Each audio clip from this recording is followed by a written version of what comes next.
그날 아침, 나는 15년의 결혼 생활에 종지부를 찍었다. 그날 아침, 나는 평생을 함께할 것이라 믿었던 남자와의 이혼 서류에 막 서명을 마친 참이었다. 종이 위 잉크가 채 마르기도 전에 그는 차가운 눈빛으로 나를 돌아보았다. 마치 처음 보는 사람을 대하는 듯한 눈빛이었다. 다 끝났지? 그럼 당장 내 집에서 나가. 내가 반응할 틈도 없이 나보다 20살은 어린 그의 내연녀 할인이 팔짱을 낀 채 문에 기대어 비웃고 있었다. 그 비웃음은 내 마지막 남은 자존심을 향해 날아와 박히는 비수와도 같았다. 내가 15년간 헌신했던 남자, 전 남편이 된 그는 자리에서 벌떡 일어나 침실로 향했다. 몇 분 뒤, 그는 내 여행 가방 2개를 끌고 나와 거실 바닥에 거칠게 내동댕이 쳤다. 내 짐이다. 전부 가지고 꺼져. 쿵 하는 소리와 함께 여행 가방이 바닥에 부딪혔다. 나는 그 자리에 얼어붙었다. 우리의 결혼 생활이 오래전에 썩어 문드러졌다는 사실을 몰랐던 게 아니다. 단지 평생을 맹세했던 남자가 이토록 잔인해질 수 있다는 사실이 믿기지 않았을 뿐이다. 할인이 다가와 보란 듯이 그의 팔짱을 꼈다. 오빠, 화내지 마. 그래도 한때는 오빠 아내였잖아. 목소리는 부드러웠지만 그 눈빛은 조롱으로 가득했다. 그녀는 나를 향해 입꼬리를 올리며 말했다. 언니, 빨리 가시는 게 좋을 거예요. 여기 서 있어봤자 달라지는 건 없으니까. 나는 주먹을 꽉 쥐었다. 15년. 내 15년의 청춘이 고작 내 집에서 나가라는 한마디와 맞바꿔진 것이다. 전 남편은 인내심을 잃기 시작했다. 그는 내 여행 가방을 발로 툭 찼다. 거기 서서 뭐해? 이 집엔 더 이상 내 자리는 없어. 나는 집안을 둘러보았다. 벽 하나하나, 테이블 하나하나, 벽에 걸린 웨딩 사진까지 모든 것이 나의 기억이었다. 하지만 이제 그들 눈에 나는 버려야 할 낡은 물건일 뿐이었다. 할인이 또다시 웃었다. 아니면 우리 둘이 얼마나 행복한지 구경이라도 하고 가시게요? 그 말에 공기가 얼어붙었다. 나는 허리를 숙여 여행 가방을 일으켜 세웠다.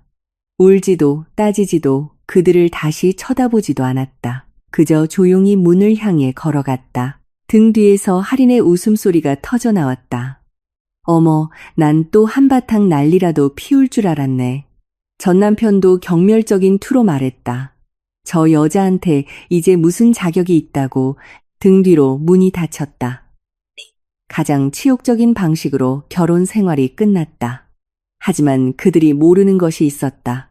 모든 것은 이제 막 시작이라는 것을. 여행 가방을 끌고 대문 밖으로 나왔다. 그날은 유난히 햇살이 뜨거워 눈을 슈프리게 만들었다. 나는 대문 앞에 잠시 멈춰서서 길 건너편에 있는 저택을 바라보았다. 아주 거대한 저택이었다. 2미터는 좋게 넘어 보이는 검은 철제 대문. 그 너머로 완벽하게 관리된 넓은 정원이 펼쳐져 있었다. 그 집은 수년 동안 비어 있었다. 적어도 내 전 남편은 그렇게 생각했다. 나는 가볍게 숨을 내쉬고는 길을 건너기 시작했다. 옛집 마당에서 나를 본 할인이 큰 소리로 웃었다. 오빠, 저것 좀 봐. 저 언니.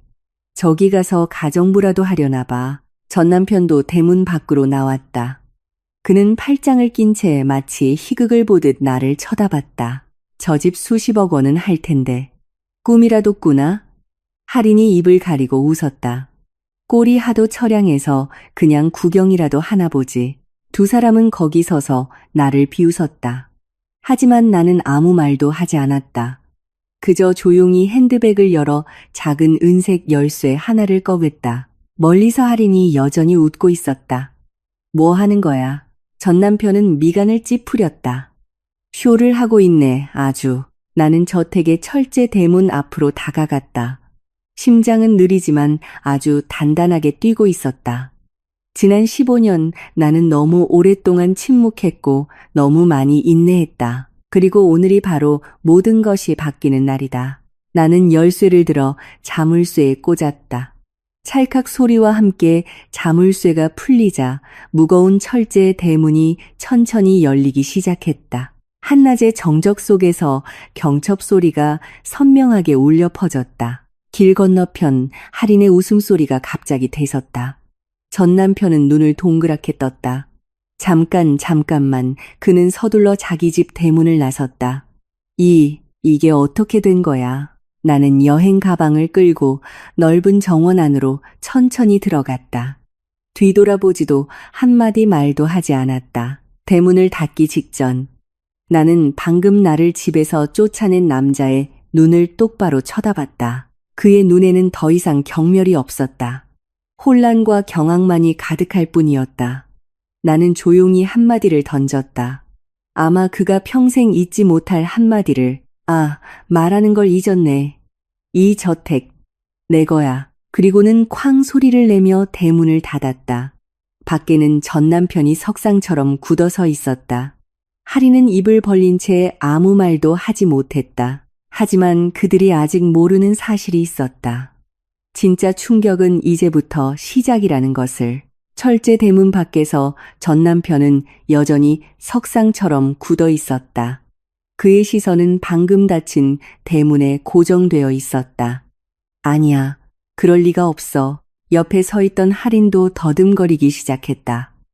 오, 오빠, 방금 저 언니가 저 저택 문 연 거 확실해? 그는 대답하지 않았다. 자기 눈으로 직접 열쇠를 봤기 때문이다. 자물쇠가 풀리고 대문은 마치 오랫동안 주인을 기다렸다는 듯이 열렸다. 정원 안에서 나는 하얀 자갈이 깔린 길 위를 천천히 걸었다.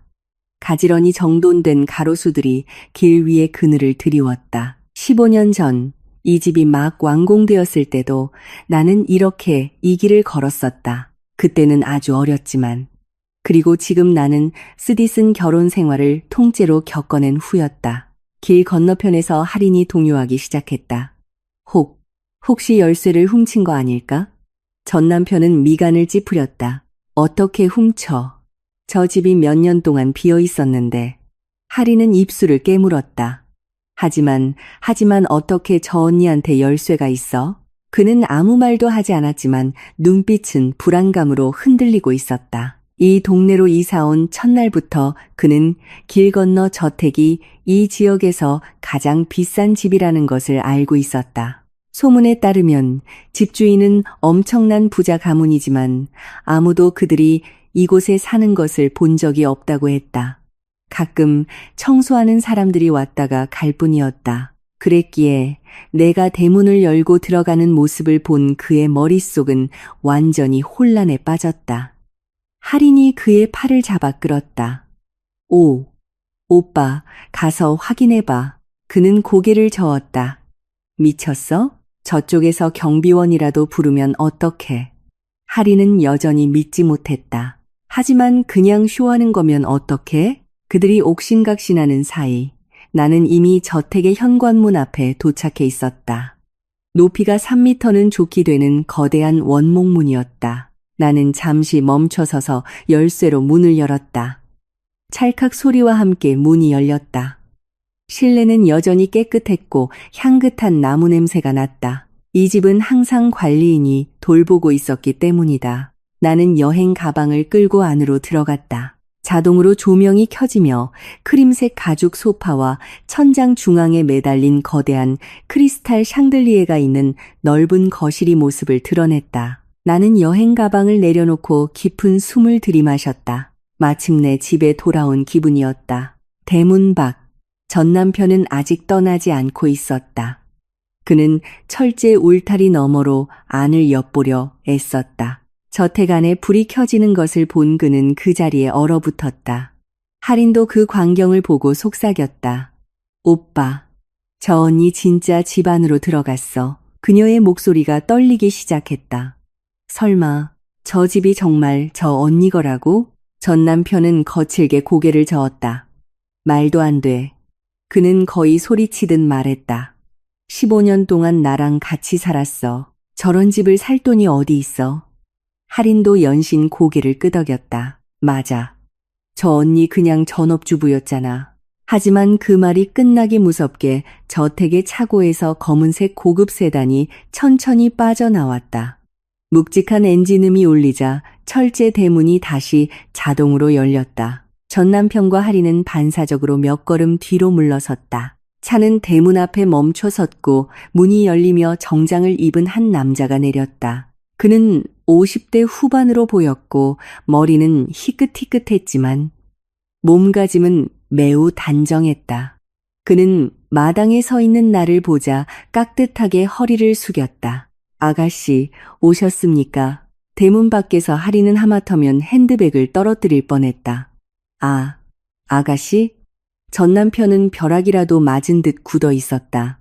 저 남자는 바로 이 저택의 집사였다. 그가 말을 이었다.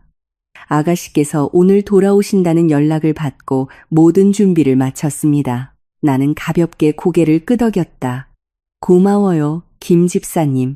김 집사님은 내 여행 가방을 보고는 걱정스러운 눈빛을 했다. 아가씨, 무슨 일 있으셨습니까? 나는 옅은 미소를 지었다. 별일 아니에요. 그냥 결혼 생활 하나를 정리했을 뿐이에요. 김 집사님은 한숨을 쉬었다. 회장님께서 아시면 마음 아파하실 겁니다. 대문 밖 회장님이라는 단어를 들은 전 남편의 심장이 쿵쾅거리기 시작했다. 15년간 함께 살면서 나는 단 한 번도 내 가족에 대해 이야기한 적이 없었다. 그는 그저 내가 부모님을 일찍 여폰 평범한 여자라고만 알고 있었다. 하지만 지금 그가 듣는 말 한마디 한마디는 무언가 아주 잘못되었다는 느낌을 주었다. 할인이 그의 손을 꽉 잡았다. 오빠, 나 뭔가 불안해. 전 남편은 대답하지 않았다. 그의 시선은 나에게 고정된 채 머릿속에는 이상한 기억들이 스쳐 지나가기 시작했다. 내가 쉽게 그의 재정적 어려움을 해결해줬던 일들, 그의 회사가 갑자기 큰 계약을 따냈던 일들, 파산 직전까지 갔다가 결국 누군가의 도움으로 위기를 넘겼던 일들, 예전에는 그저 운이 좋았다고 생각했다. 하지만 이제 끔찍한 생각이 그의 머릿속을 스치기 시작했다. 설마 그 모든 게 저 여자 때문이었어? 마당 안에서 나는 대문 쪽을 돌아보았다. 내 시선이 그의 시선과 마주쳤다. 15년을 함께한 부부였다. 한 번만 봐도 그가 무슨 생각을 하는지 알 수 있었다. 하지만 그는 아직 몰랐다. 진실은 훨씬 더 끔찍하다는 것을. 방금 나에게 허리 숙여 아가씨라고 부른 저 남자는 우리 집안을 위해 일하는 수많은 사람 중 한 명일 뿐이라는 것을, 그리고 내 전 남편이 곧 알게 될 사실은 그를 평생 후회하게 만들 것이라는 것을. 저택 대문 밖 공기는 숨 막힐 듯 무거워져 각자의 심장 박동 소리가 들릴 지경이었다. 전 남편은 오랫동안 침묵했다. 그의 눈에는 더 이상 경멸이 없었다. 그 대신 혼란, 의심, 그리고 두려움이 뒤섞인 감정이 자리하고 있었다.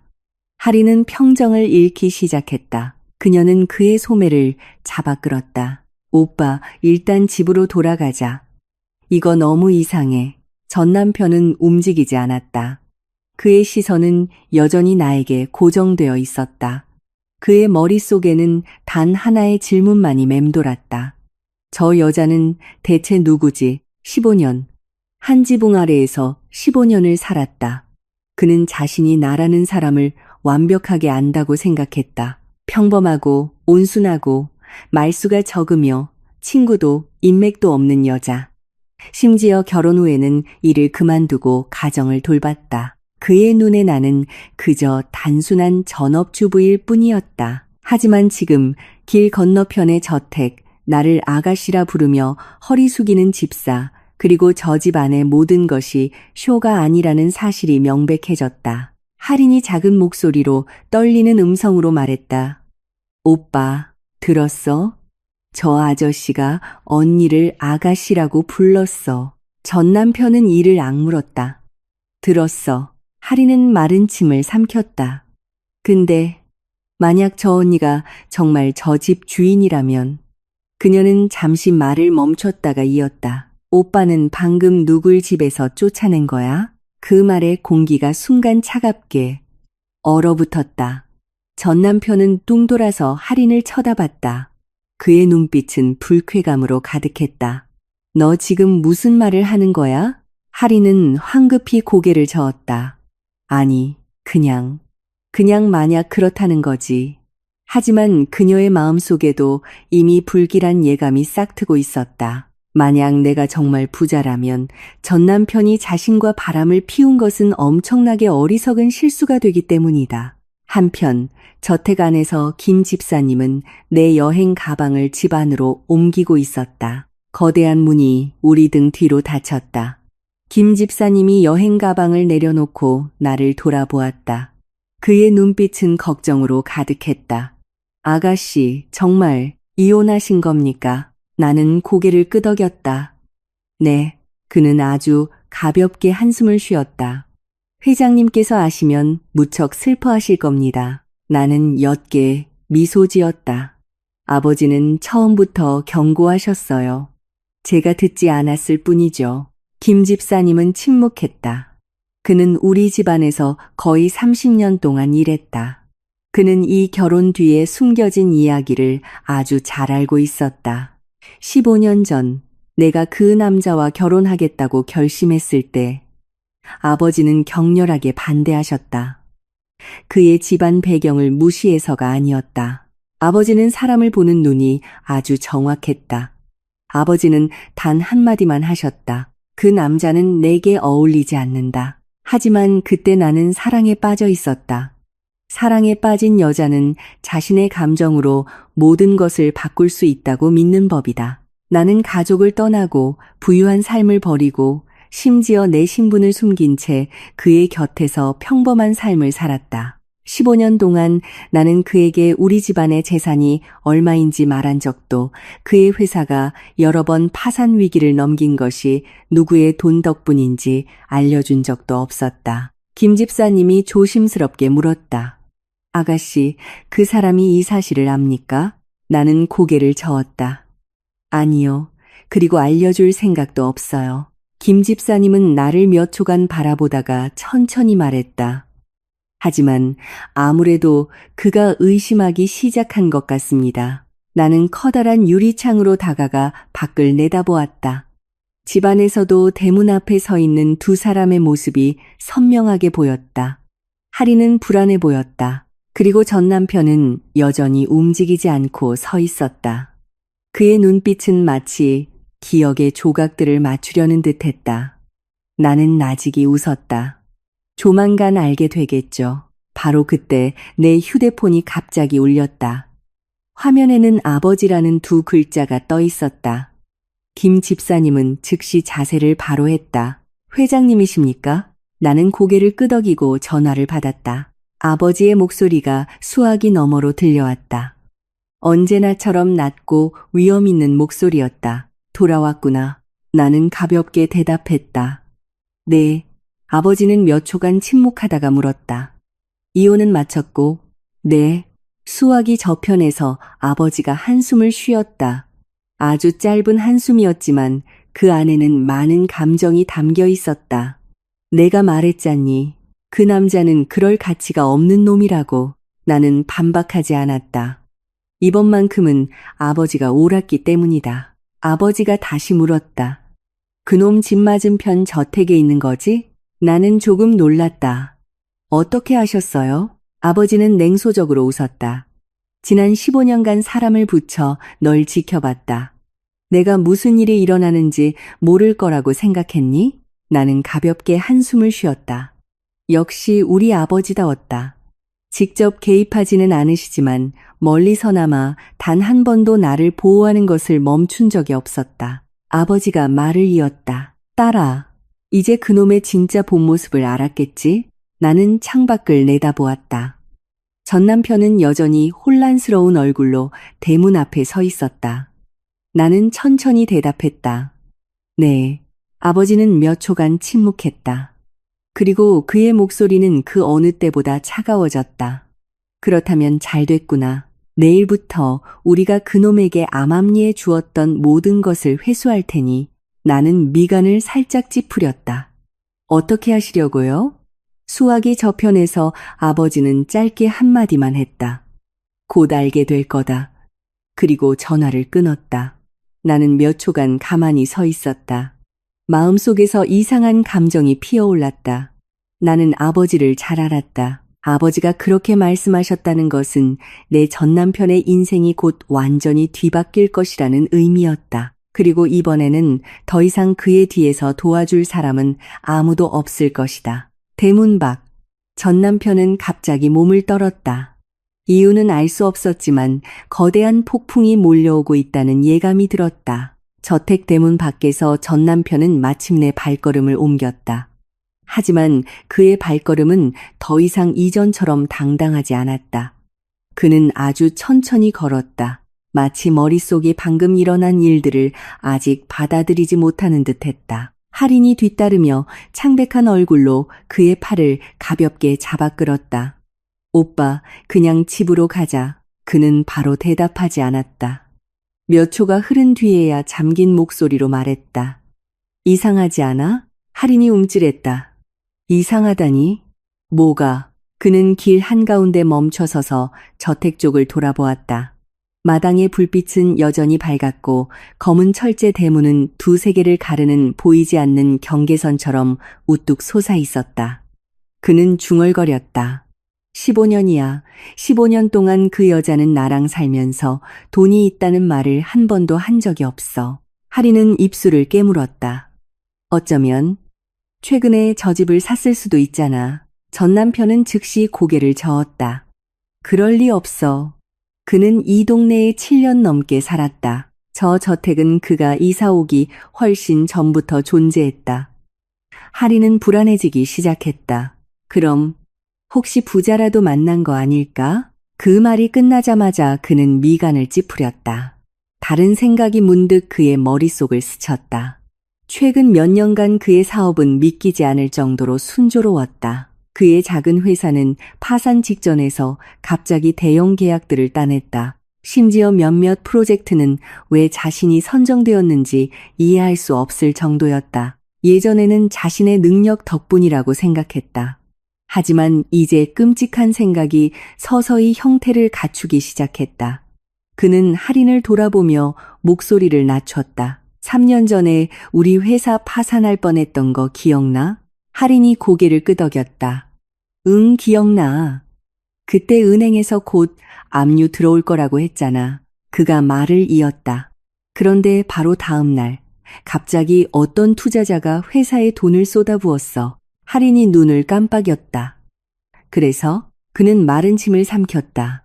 난 그 사람을 한 번도 만난 적이 없어. 할인이 미간을 찌푸렸다. 그게 무슨 뜻이야? 그는 대답하지 않았다. 하지만 그의 시선은 길 건너 저택을 향해 있었다. 그의 마음속에서 등골이 서늘해지는 느낌이 피어올랐다.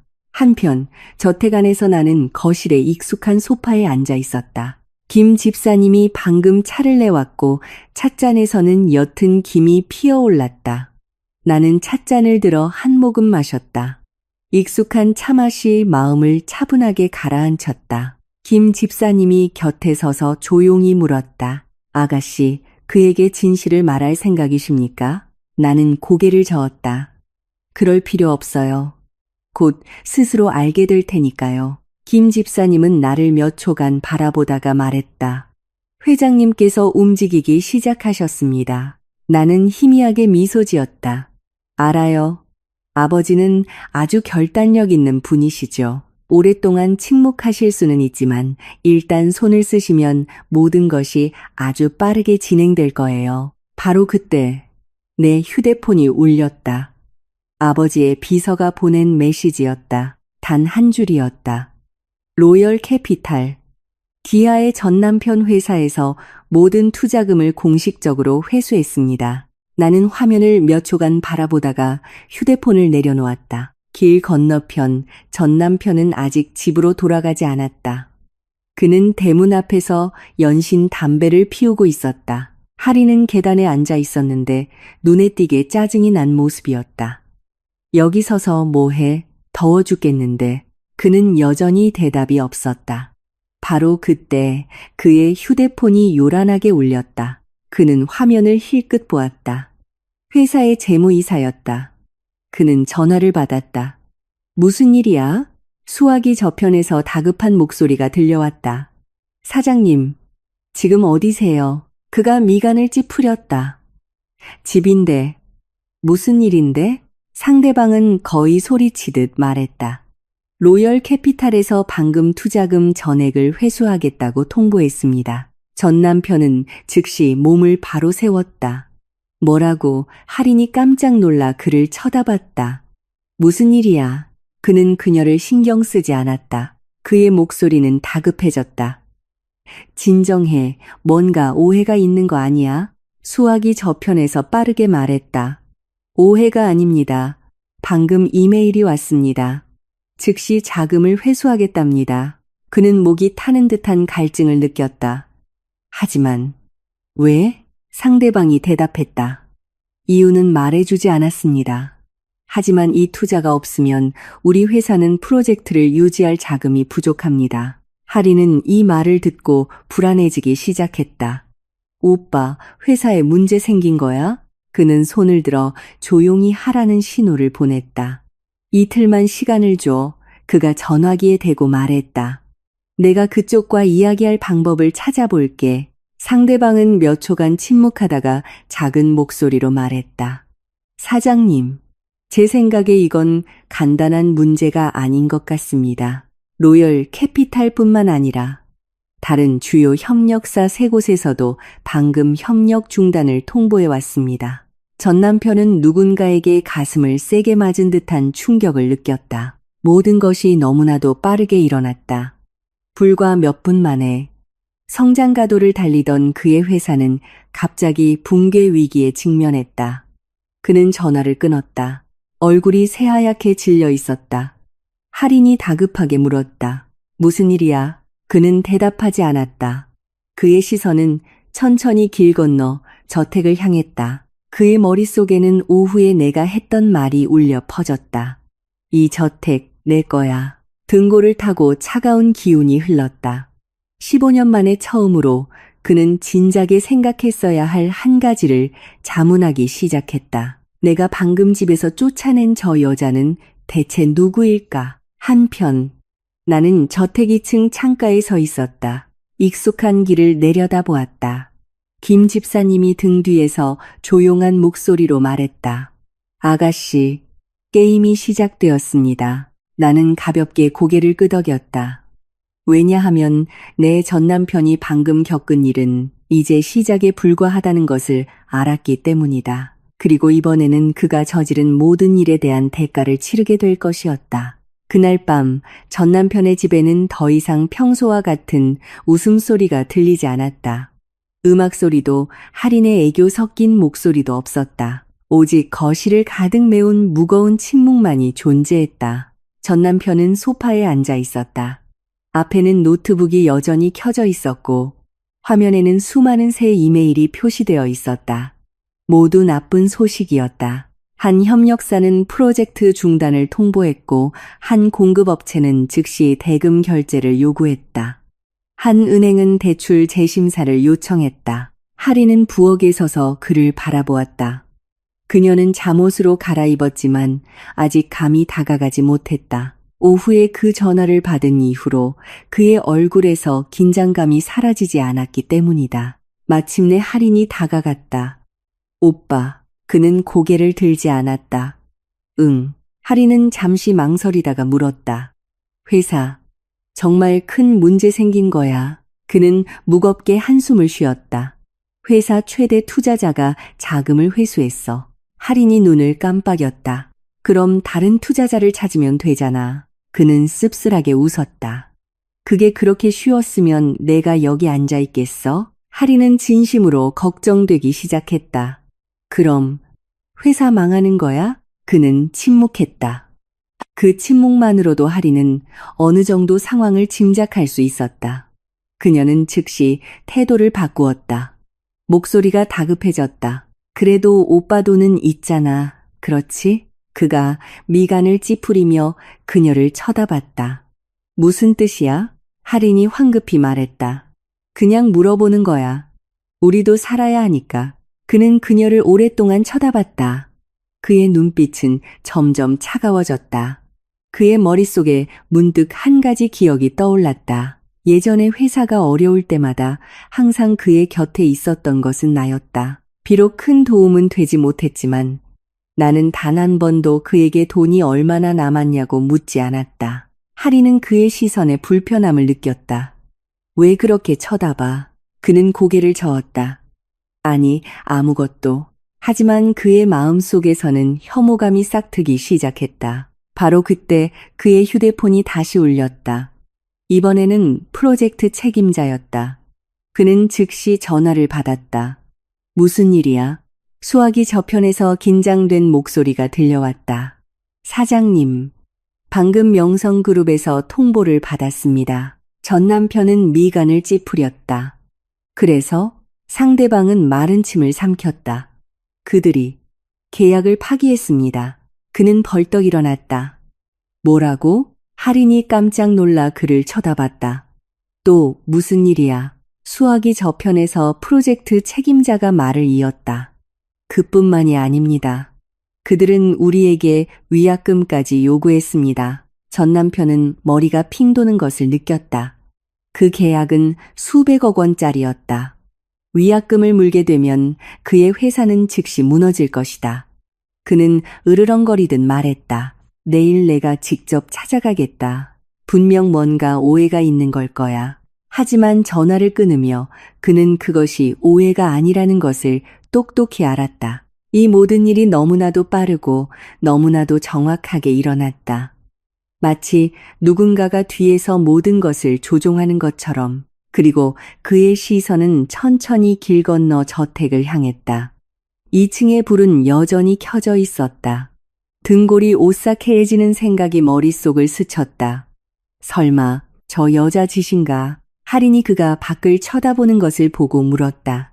뭘 봐? 그는 대답하지 않고 조용히 겉옷을 걸쳤다. 할인이 즉시 일어섰다. 어디가? 그는 짧게 말했다. 잠깐 나갔다 올게. 할인이 미간을 찌푸렸다. 이 시간에? 하지만 그는 이미 문을 열고 나가고 있었다. 밤거리는 아주 조용했다. 가로등 불빛이 아스팔트 위에 노랗게 비쳤다. 전 남편은 대문 앞에 몇 초간 서 있다가 길을 건너기 시작했다. 한 걸음 한 걸음 천천히. 심장이 세차게 뛰었다. 만약 자신의 추측이 맞다면 오늘 오후에 자신이 쫓아낸 저 여자가 자신의 회사를 구할 수 있는 유일한 사람일지도 모르기 때문이다. 그는 저택 대문 앞에 멈춰 섰다. 높고 거대한 검은 철제 대문이 그의 앞을 가로막고 있었다. 오후와는 달리 이곳은 지독하게 고요했다. 그는 몇 초간 망설이다가 손을 들어 초인종을 눌렀다. 딩동. 정적 속에서 초인종 소리가 울려 퍼졌다. 저택 안. 나는 거실에서 책을 읽고 있었다. 김 집사님이 인터폰 앞으로 다가갔다. 그는 화면을 몇 초간 보더니 나를 돌아보며 침착하게 말했다. 아가씨, 그가 왔습니다. 나는 조용히 책을 내려놓았다. 전혀 놀라지 않았다. 이미 예상했던 일이었기 때문이다. 나는 일어나 천천히 유리문 쪽으로 걸어갔다. 인터폰 화면을 통해 전 남편의 얼굴이 선명하게 보였다. 불과 몇 시간 전 그는 차갑게 내 여행 가방을 내던졌다. 그런데 지금 그는 불안하고 긴장된 얼굴로 우리 집 대문 앞에 서 있었다. 나는 희미하게 웃었다. 아주 옅은 미소였다. 그리고 김 집사님에게 말했다. 문 열어주세요. 김 집사님은 조금 놀란 듯했다. 아가씨, 그를 만나시겠습니까? 나는 고개를 끄덕였다. 네, 그래도 한때는 부부였으니까요. 대문 밖 전 남편은 초조해지기 시작했다. 그가 다시 초인종을 누르려던 순간 찰칵 소리와 함께 철제 대문이 천천히 열렸다. 그는 멈칫했다. 마당의 불빛이 길을 환하게 비추고 있었다. 그리고 그 길의 끝에 나는 오늘 밤 일어난 모든 일이 다 내 예상 안에 있었다는 듯이 침착하고 여유롭게 서 있었다. 전 남편은 무거운 발걸음으로 들어왔다. 나와 몇 미터 떨어진 곳에 섰을 때 그는 마침내 입을 열었다. 목소리는 눈에 띄게 잠겨 있었다. 우리 얘기 좀 해야겠어. 나는 그를 몇 초간 바라보다가 부드럽게 대답했다. 미안하지만 당신은 이제 나랑 얘기할 권리가 없어. 그 말에 그의 얼굴이 즉시 굳어졌다. 하지만 그는 애써 말을 이었다. 내 회사에 문제가 생겼어. 내가 말을 잘랐다. 그게 나랑 무슨 상관인데. 두 사람 사이의 공기가 얼음장처럼 차가워졌다. 그리고 15년 만에 처음으로 전 남편은 한 가지를 깨닫기 시작했다. 눈앞의 여자는 더 이상 그가 무시했던 온순한 아내가 아니라는 것을. 저택마당의 공기는 숨 막힐 듯한 침묵에 휩싸였다. 전 남편은 내 앞에 서 있었다. 그의 얼굴은 굳어 있었고 잠부족과 걱정으로 두 눈은 충혈되어 있었다. 불과 몇 시간 전 그는 내 여행 가방을 길바닥에 내던지며 내 집에서 꺼져라고 차갑게 말했다. 그런데 지금 그는 붕괴 직전의 사람처럼 우리 집 대문 앞에 서 있었다. 나는 팔짱을 낀 채 그를 침착하게 바라봤다. 더 할 말 있어? 그는 마른 침을 삼켰다.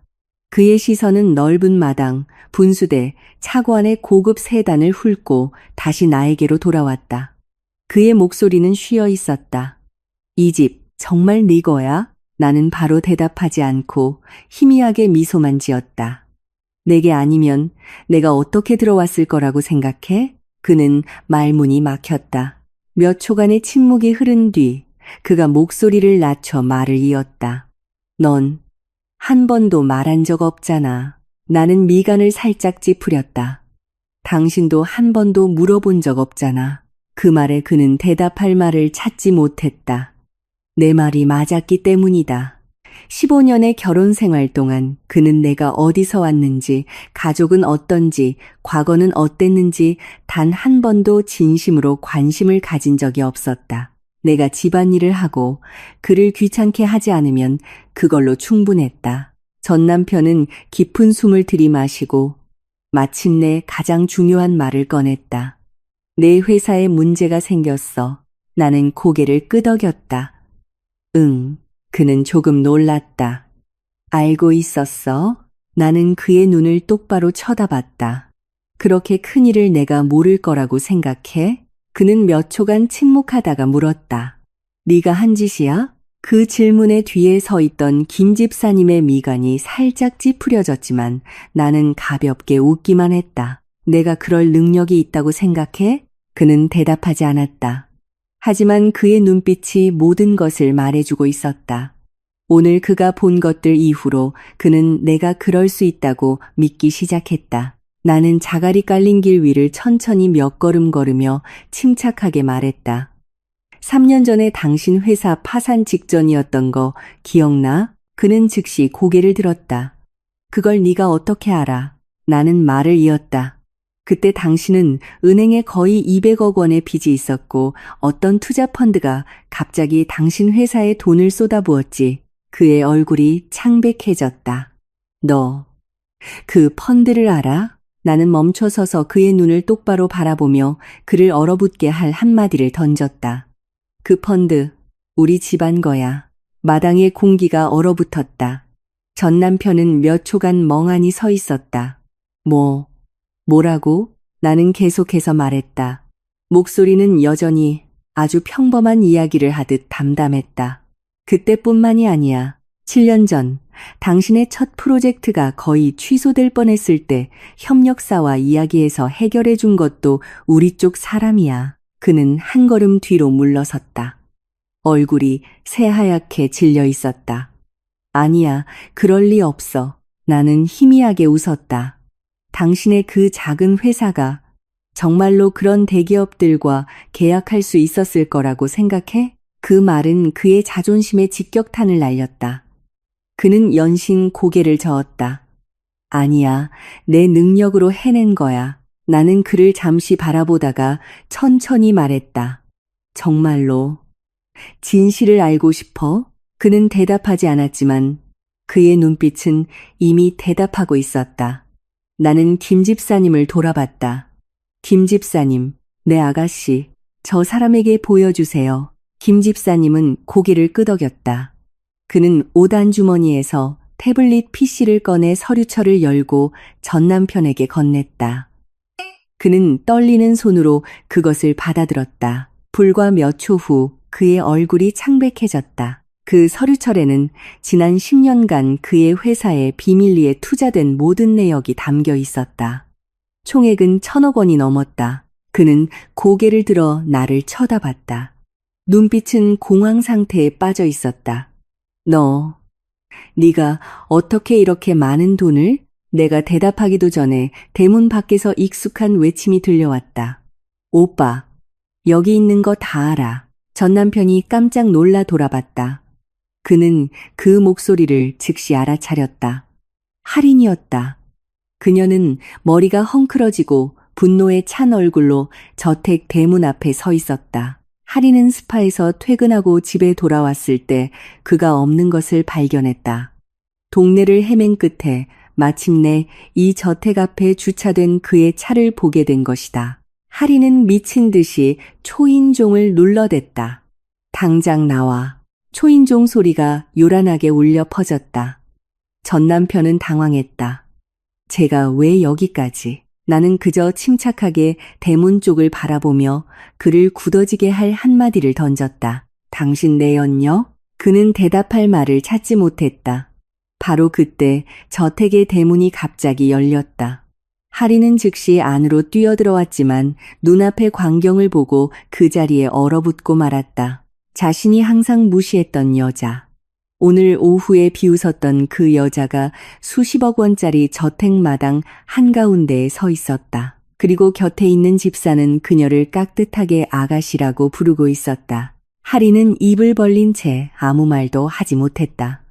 그리고 전 남편은 난생 처음으로 자신이 돌이킬 수 없는 끔찍한 실수를 저질렀다는 것을 느꼈다. 할인은 저택마당 한가운데에 석상처럼 굳어서 있었다.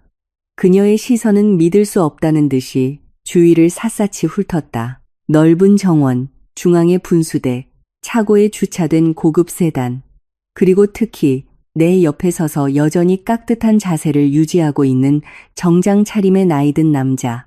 아가씨, 저 여자를 내보낼까요? 김 집사님의 말에 할인은 정신이 번쩍 들었다. 아, 아가씨? 그녀는 세상에서 가장 말도 안 되는 소리를 들은 것처럼 그 두 단어를 반복했다. 할인은 갱돌아서 전 남편을 쳐다봤다. 오빠, 설명 좀 해봐. 하지만 이때 전 남편은 그녀보다 더 큰 충격에 빠져 있었다.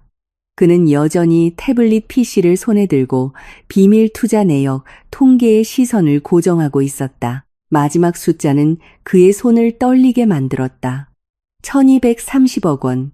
모든 금액은 익명 투자로 기록되어 있었고 그 배후에는 내 가족이 있었다. 할인은 그가 대답하지 않자 더욱 화가 났다. 거기 서서 뭐해? 저 언니가 뭐 아가씨라고? 그는 고개를 들어 할인을 쳐다봤다. 그의 눈빛은 너무나 복잡해서 그 자신도 이해할 수 없을 정도였다. 할인아, 이건 네가 생각하는 것처럼 간단한 문제가 아니야. 할인이 비웃었다. 간단하지 않다고? 설마 저 언니가 재벌이라도 된다는 말이야? 그녀는 나를 머리부터 발끝까지 훑어보았다. 눈빛은 경멸로 가득했다. 저 언니 10년 넘게 집에서 밥만 했는데 내가 모를까봐? 김 집사님의 미간이 살짝 찌푸려졌지만 나는 옅게 미소만 지었다. 내 말이 맞아. 할인은 즉시 큰 소리로 웃었다. 거봐, 자기도 인정하잖아. 나는 침착하게 말을 이었다. 내가 10년 넘게 집에서 밥만 한 건 맞아. 단지 내가 돈이 없다고 말한 적은 한 번도 없어. 할인은 말문이 막혔다. 그녀는 다시 저택 마당을 둘러보고 전 남편을 쳐다봤다. 오빠, 대체 무슨 일이 일어나고 있는 거야? 그는 깊은 숨을 들이마시고는 태블릿 PC를 할인에게 건넸다. 네가 직접 봐. 할인은 미간을 찌푸리며 받아들었다. 불과 몇 초 후 그녀의 얼굴에서 웃음기가 완전히 사라졌다. 이게 뭐야? 그녀는 페이지를 넘겼다. 투자 목록, 날짜, 금액, 모든 것이 명확하게 기록되어 있었다. 하리는 더듬거렸다. 아니야. 그럴 리 없어. 그녀는 빈 고개를 들어 나를 쳐다봤다. 이거 조작한 거지? 나는 대답하지 않고 김 집사님에게 눈짓을 했다. 그가 즉시 말했다. 저희 회계법인에 전화해서 확인하셔도 좋습니다. 원하신다면 은행 원본 기록을 보여드릴 수도 있습니다. 하리는 할 말을 잃었다. 마당의 공기가 무겁게 가라앉았다. 전 남편이 마침내 내게 몇 걸음 더 다가왔다. 그의 목소리는 쉬어 있었다. 왜? 나는 그를 쳐다봤다. 뭐가? 왜? 그는 주먹을 꽉 쥐었다. 왜 나를 그렇게 많이 도와주면서 한 번도 말하지 않았어? 나는 몇 초간 침묵하다가 대답했다. 그때는 당신이 나를 사랑한다고 생각했으니까. 그 말에 그는 어떻게 반응해야 할지 몰랐다. 긴 침묵이 흘렀다. 하리는 우리 둘 사이를 번갈아 쳐다봤다. 공황 상태가 그녀의 얼굴에 뚜렷하게 나타나기 시작했다. 잠깐만. 그럼 오빠 회사 대형 계약들 전부 저 언니가 도와준 거라는 거야? 전 남편은 대답하지 않았다. 하지만 그의 표정이 모든 것을 말해주고 있었다. 하리는 다리에 힘이 풀리는 것을 느꼈다. 만약 그게 사실이라면 자신이 항상 무시했던 여자가 사실은 회사 전체의 뒷배였던 것이다. 바로 그때 전 남편의 휴대폰이 다시 울렸다. 그는 화면을 보았다. 재무이사였다. 그는 전화를 받았다. 무슨 일이야? 수화기 저편에서 거의 비명이 터져나왔다. 끝났습니다. 그가 움찔했다. 뭐가 끝났다는 거야? 상대방은 숨가쁘게 말했다. 은행에서 방금 회사 계좌를 동결한다고 통보했습니다. 나머지 투자자들도 전부 자금을 회수했습니다. 우리 더 이상 돌릴 돈이 없습니다. 전 남편은 온 세상이 무너져 내리는 기분이었다. 아니야. 방법이 있을 거야. 하지만 상대방이 말을 이었다. 그리고 한 가지 더 있습니다. 그의 목소리가 작아졌다.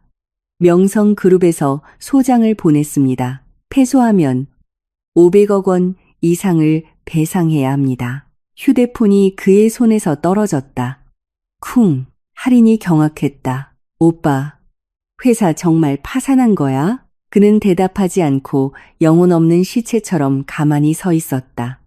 잠시 후 그는 천천히 나를 돌아보았다. 눈빛은 절망으로 가득했다. 그리고 아무도 예상하지 못한 일이 일어났다. 전 남편이 저택 마당 한가운데 무릎을 꿇었다. 할인이 소리쳤다. 오빠, 뭐 하는 거야? 하지만 그는 상관하지 않았다. 그는 나를 쳐다보며 떨리는 목소리로 말했다. 내가 잘못했어. 제발 이번 한 번만 도와줘. 나는 그를 오랫동안 쳐다봤다. 나를 수없이 울게 했던 남자. 지금 내 앞에 무릎을 꿇고 있었다. 하지만 내 마음은 더 이상 아무런 감정도 느끼지 못했다. 나는 그저 부드럽게 말했다. 잊었어? 오늘 오후에 당신이 직접 나를 집에서 쫓아냈잖아. 그는 고개를 숙였다. 아무 말도 하지 못했다. 바로 그때 저택 대문 밖에 검은색 고급 세단 한 대가 멈춰 섰다. 차가 멈추고 문이 열리며 나이든 남자 한 명이 내렸다. 김 집사님은 즉시 자세를 바로 하며 깍듯한 목소리로 말했다. 회장님께서 오셨습니다. 나는 돌아봤다. 아버지가 오셨다. 그리고 아버지의 등장은 모든 것을 더욱 끔찍하게 만들 것이었다. 검은색 고급 세단이 저택 대문 앞에 멈춰 섰다. 차 문이 천천히 열리고 한 노신사가 내렸다. 그는 짙은 회색 정장을 입고 있었고 자세는 꼿꼿했으며 눈빛은 위엄이 있었다. 그저 서 있는 것만으로도 주위 사람들을 침묵하게 만드는 기운을 뿜어냈다. 바로 내 아버지였다. 김 집사님은 즉시 허리를 숙였다. 회장님, 오셨습니까? 나도 몇 걸음 다가갔다. 아버지는 나를 보고 가볍게 고개를 끄덕이셨다. 눈빛이 잠시 부드러워졌지만 마당에 무릎 꿇고 있는 전 남편을 보시자 아버지의 눈빛은 즉시 얼음장처럼 차가워졌다. 옆에 서 있던 하리는 무슨 일이 일어나고 있는지 이해하기도 전에 보이지 않는 압박감에 감히 입을 열지 못했다. 아버지는 천천히 마당으로 들어오셨다. 구두 소리가 자갈길 위에서 울려 퍼졌다. 아버지는 전 남편 앞에서 몇 걸음 떨어진 곳에 멈춰 서서 그를 내려다보며 낮은 목소리로 말씀하셨다. 일어나라. 전 남편이 고개를 들었다. 그는 아버지를 보고 혼란스러운 눈빛을 했다. 누구십니까? 아버지는 바로 대답하지 않으시고 나를 돌아보며 물으셨다. 이놈이 내가 온 가족을 버리고 선택한 남자냐? 나는 잠시 침묵하다가 고개를 끄덕였다. 네, 아버지는 가볍게 한숨을 쉬셨다. 실망으로 가득 찬 한숨이었다. 아버지는 다시 전 남편을 쳐다보셨다. 내가 이 아이의 애비다. 전 남편은 그 자리에 얼어붙었다. 할인도 눈을 동그랗게 떴다. 아, 아버지라고요? 할인은 더듬거렸다. 하지만 언니는 부모님 다 돌아가셨다고 했는데 나는 담담하게 말했다. 그때는 가족에게 피해를 주고 싶지 않았어. 할인은 입을 벌렸다. 그녀는 이 모든 이야기가 자신의 상상을 훨씬 뛰어넘고 있다는 것을 느끼기 시작했다. 전 남편은 마침내 일어섰지만 얼굴은 여전히 창백했다. 그는 아버지를 쳐다보며 떨리는 목소리로 물었다. 어르신께서 로열 캐피탈의 배우이십니까? 아버지는 그를 몇 초간 보시다가 고개를 끄덕이셨다. 그렇다. 그 간단한 대답은 그의 머리 위로 내리꽂히는 벼락과도 같았다. 로열 캐피탈은 이 도시 재계에서 가장 큰 펀드 중 하나였다. 수많은 기업이 그들과 협력하기를 꿈꿨다. 그리고 지금 그의 눈앞에 서 있는 사람이 바로 그 펀드의 설립자였다. 하리는 한 걸음 뒤로 물러섰다. 다리가 떨리기 시작하는 것을 느꼈다. 전 남편은 더듬거렸다. 그럼 제 회사에 투자된 자금들은? 아버지가 말을 끊으셨다. 내가 준 것이다. 마당의 공기가 갑자기 무겁게 가라앉았다. 아버지는 계속 말씀하셨다. 목소리는 여전히 담담했다. 10년 전 내 회사가 파산 직전이었을 때 내 딸이 나에게 널 도와달라고 애원했다. 나는 조용히 눈을 내리깔았다. 옛 기억들이 밀려왔다. 그날 나는 남편에게 한 번만 기회를 달라고 아버지를 설득하기 위해 아버지의 서재에서 밤새도록 서 있었다. 아버지가 말을 이으셨다. 나는 동의했다. 너 때문이 아니라 내 딸이 행복하길 바랐기 때문이다. 전 남편은 감히 아무 말도 하지 못하고 고개를 숙였다. 아버지는 그를 몇 초 더 보시다가 말씀하셨다. 그런데 오늘 네가 내 딸에게 어떻게 대했는지 알게 되었다. 하리는 불안해졌다. 그녀는 황급히 끼어들었다. 어르신, 오해십니다. 이혼은 두 사람이 안 맞아서 그런 거예요. 아버지는 그녀를 돌아보셨다. 눈빛이 칼날처럼 날카로웠다. 하리는 즉시 입을 다물었다. 아버지는 천천히 말씀하셨다. 네가 그놈의 내연녀지? 하리는 할 말을 잃고 감히 대답하지 못했다. 아버지는 입꼬리를 살짝 올리셨다. 이미 사람 시켜서 다 조사했다. 그 말에 두 사람은 그 자리에 얼어붙었다. 아버지가 계속하셨다. 너는 민주 스파에서 일하고 2년 전에 이놈을 만났지.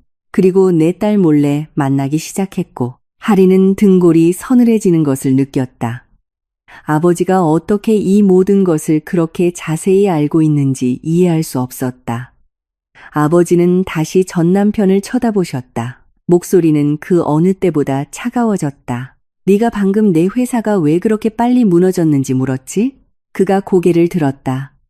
눈빛은 공포로 가득했다. 아버지는 그가 거의 서 있을 수 없게 만드는 한마디를 던지셨다.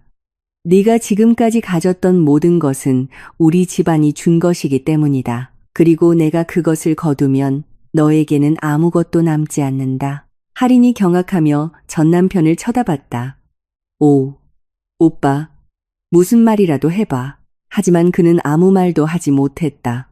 그의 마음속에는 이제 단 하나의 감정만이 남아있었기 때문이다. 후회. 아버지는 나를 돌아보셨다. 눈빛이 부드러워졌다. 딸아, 이제 집으로 들어가자. 나는 고개를 끄덕였다. 하지만 돌아서기 전에 나는 마지막으로 전 남편을 쳐다봤다. 한때 내 세상의 전부였던 남자. 지금은 모든 것을 잃은 채 서 있었다. 나는 부드럽게 말했다. 당신은 내가 당신 집에 어울리지 않는다고 했지. 하지만 지금 당신은 우리 집 대문 앞에 설 자격조차 없어. 그 말에 그는 고개를 떨구고 더 이상 나를 쳐다보지 못했다. 아버지는 몸을 돌려 집 안으로 들어가셨다. 나는 그 뒤를 따랐다. 저택의 문이 천천히 닫혔다. 밖에는 완전한 침묵 속에서 두 사람만이 마당에 남았다. 하지만 그들은 아직 몰랐다. 최악의 상황은 아직 오지 않았다는 것을. 저택의 문이 닫혔다. 찰칵하는 가벼운 소리가 울렸지만 지금 마당에 서 있는 두 사람에게는 그것이 기회의 마지막 문이 닫히는 소리처럼 들렸다. 전 남편은 여전히 움직이지 않고 서 있었다. 그의 시선은 닫힌 문에 고정되어 있었다. 마치 조금 더 오래 쳐다보면 모든 것이 예전으로 돌아갈 것처럼. 하지만 아니었다. 침묵을 깬 것은 할인이었다. 이게 대체 어떻게 된 거야? 그녀의 목소리에는 더 이상 이전의 부드러움이 없었다. 공황 상태만이 남아 있었다. 말해봐. 저 언니네 집 정말 저렇게 부자야? 전 남편은 대답하지 않았다. 그는 그저 서 있었다. 두 손이 가늘게 떨리고 있었다. 그의 머릿속에는 아버지의 말이 계속 맴돌았다. 네가 지금까지 가졌던 모든 것은 우리 집안이 준 것이다. 할인은 인내심을 잃기 시작했다. 그녀는 그의 팔을 세게 잡아 끌었다. 무슨 말이라도 해봐. 그가 그녀의 손을 뿌리쳤다. 귀찮게 하지 마. 할인은 즉시 화를 냈다. 뭐라고? 나 지금 오빠 걱정하는 거잖아. 그는 씁쓸하게 웃었다. 신랄함으로 가득 찬 웃음이었다. 나를 걱정한다고? 그는 그녀를 돌아보았다. 그의 눈빛은 너무나 차가워서 할인조차 움찔할 정도였다. 아니면 내 돈을 걱정하는 거겠지. 할인은 멈칫했다. 오, 오빠. 그렇게 말하는 건. 그는 대답하지 않았다. 그의 머릿속에 문득 할인이 돈에 대해 물었던 모든 순간. 그녀가 비싼 핸드백을 사달라고 졸랐던 순간. 그에게 차를 바꾸고 집을 옮기라고 재촉했던 순간들이 떠올랐기 때문이다. 예전에는 그것이 당연하다고 생각했다.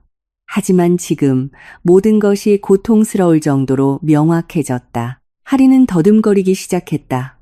오빠, 오해야. 나는 오빠를 사랑해서 곁에 있는 거야. 하지만 그 말이 채 끝나기도 전에 전 남편의 휴대폰이 다시 울렸다. 그는 화면을 보았다. 회사의 변호사였다. 그는 전화를 받았다. 지친 목소리로 말했다. 네. 수화기 저편의 목소리가 가라앉았다. 방금 법원에서 통지를 받았습니다. 전 남편은 눈을 감았다. 또 무슨 일인데요? 변호사가 천천히 말했다.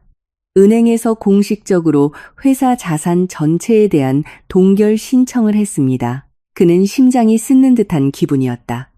명성그룹 프로젝트는요. 변호사가 한숨을 쉬었다. 그들은 소송을 제기했습니다. 패소하면 520억 원을 배상해야 합니다. 할인은 그 액수를 듣고 경악했다. 뭐라고? 변호사가 말을 이었다. 사실상 우리는 거의 확실하게 패소할 겁니다. 계약서의 위약금 조항이 매우 명확하게 명시되어 있기 때문입니다. 전 남편은 휴대폰을 꽉 쥐었다. 회사를 살릴 방법은 없습니까? 수화기 저편에서 몇 초간 침묵이 흘렀다. 그리고 변호사는 그를 얼어붙게 만드는 한마디를 했다. 로열 캐피탈에서 다시 자금을 투자하지 않는 한은 그는 희미하게 웃었다. 씁쓸한 미소였다. 그럴 일은 없을 겁니다. 변호사가 놀랐다. 알고 계셨습니까? 그는 대답하지 않고 전화를 끊었다. 할인이 즉시 달려왔다. 오빠, 회사 정말 파산한 거야? 그는 그녀를 쳐다봤다. 아무 말도 하지 않았다. 그 침묵만으로도 할인은 모든 것을 이해할 수 있었다.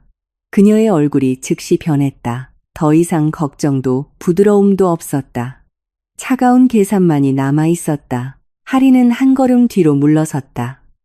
그럼 오빠 개인 돈은 있어. 그 질문에 전 남편은 웃음을 터뜨렸다. 메마른 웃음이었다. 아직도 그게 궁금해. 하리는 짜증을 내기 시작했다. 알아야 할 거 아냐. 우리도 살아야지. 그는 그녀를 오랫동안 쳐다보다가 천천히 말했다. 내 개인 계좌도 은행에서 조사 중이야. 하리는 눈을 동그랗게 떴다. 뭐, 그가 말을 이었다. 아마 그것도 동결될 거야. 하리는 몇 초간 멍하니 서 있다가 갑자기 뗀 돌아섰다. 그럼 나 먼저 갈게. 그가 미간을 찌푸렸다. 어디가? 하린이 빠르게 말했다. 나 볼 일이 있어. 하지만 그는 그것이 사실이 아니라는 것을 똑똑히 알았다. 그는 한 걸음 다가섰다. 하린아. 그녀가 멈춰섰다. 그가 물었다. 내가 돈이 없어서 떠나는 거지. 하린이 돌아섰다.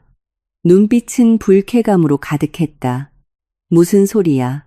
내가 그런 사람으로 보여? 그는 그녀의 눈을 똑바로 쳐다봤다. 아무 말도 하지 않았다. 그저 쳐다볼 뿐이었다. 몇 초 후 하린이 챈 돌아섰다. 마음대로 생각해. 그리고 그녀는 뒤도 돌아보지 않고 저택대문을 빠르게 빠져나갔다. 불과 몇 분 만에 그를 절절하게 사랑한다고 말했던 여자는 그의 인생에서 사라졌다. 전 남편은 대문 앞에 홀로 남았다. 밤거리는 고요했고 바람이 가로수 사이를 스쳐 지나갔다. 그는 길 건너 불빛이 여전히 밝은 저택을 쳐다봤다. 불과 몇 시간 전 저 집안의 여자는 그의 아내였다. 그리고 그는 자신의 손으로 그녀를 인생에서 밀어냈다. 바로 그때 그의 휴대폰이 다시 울렸다. 은행에서 온 문자 메시지였다. 그는 문자를 열었다. 단 한 줄이었다. 고객님의 계좌가 금융조사를 위해 임시 정지되었습니다. 휴대폰이 그의 손에서 미끄러져 땅에 떨어졌다. 전 남편은 오랫동안 멍하니 서 있다가 천천히 집 앞 계단에 주저앉았다. 몇 년 만에 처음으로 그는 진정한 절망을 느꼈다. 하지만 그는 아직 몰랐다. 내일은 그를 몇 배는 더 고통스럽게 할 또 다른 진실이 기다리고 있다는 것을. 그날 밤 전 남편은 거의 잠을 이루지 못했다. 그는 집 앞 계단에 아주 오랫동안 앉아 있었다. 하린이 떠난 후 그는 더 이상 아무것도 생각할 기력이 없었다. 거리는 텅 비었고 가로등 불빛만이 차가운 보도블록을 비추고 있었다. 마침내 그는 일어서서 집 안으로 들어갔다. 한때 시끌벅적했던 집은 이제 무서울 정도로 텅 비어 있었다. 거실 테이블 위에는 아직 마시지 않은 와인 2잔이 놓여 있었고 공기 중에는 할인의 향수 냄새가 희미하게 남아 있었지만 사람은 사라졌다. 그는 소파에 몸을 던지고 휴대폰을 열었다. 수많은 부재중 전화가 화면에 떠 있었다. 직원, 협력사, 은행, 변호사. 단 하룻밤 사이에 그가 10년 넘게 쌓아올린 모든 것이 무너지기 시작했다. 그는 눈을 감았다. 머릿속에 문득 내 모습이 떠올랐다. 지난 15년, 그가 늦게 귀가할 때마다 항상 기다리는 사람이 있었다. 따뜻한 저녁 식사, 밥은 먹었어요? 라는 부드러운 질문. 하지만 그는 단 한 번도 그것을 소중히 여긴 적이 없었다. 그에게 모든 것은 당연한 일이었다. 그가 자신의 손으로 모든 것을 파괴하기 전까지는 날이 서서히 밝아왔다. 첫 햇살이 창문을 통해 들어왔다. 전 남편이 잠시 눈을 붙였을 때였다. 쾅쾅쾅 문을 두드리는 소리가 요란하게 울렸다. 그는 깜짝 놀라 잠에서 깼다. 머리가 여전히 멍했다. 그는 일어나 문을 열었다. 문 앞에는 정장을 입은 남자 2명이 서 있었다. 한 중년 남성은 서류철을 들고 있었고 다른 한 명은 경비원 복장을 하고 있었다. 전 남편이 미간을 찌푸렸다. 누구시죠? 중년 남성이 정중하게 말했다. 안녕하십니까? 저는 천우 부동산 대리인입니다. 그가 미간을 찌푸렸다. 그런데요? 상대방이 서류철을 열었다. 침착한 목소리로 말했다.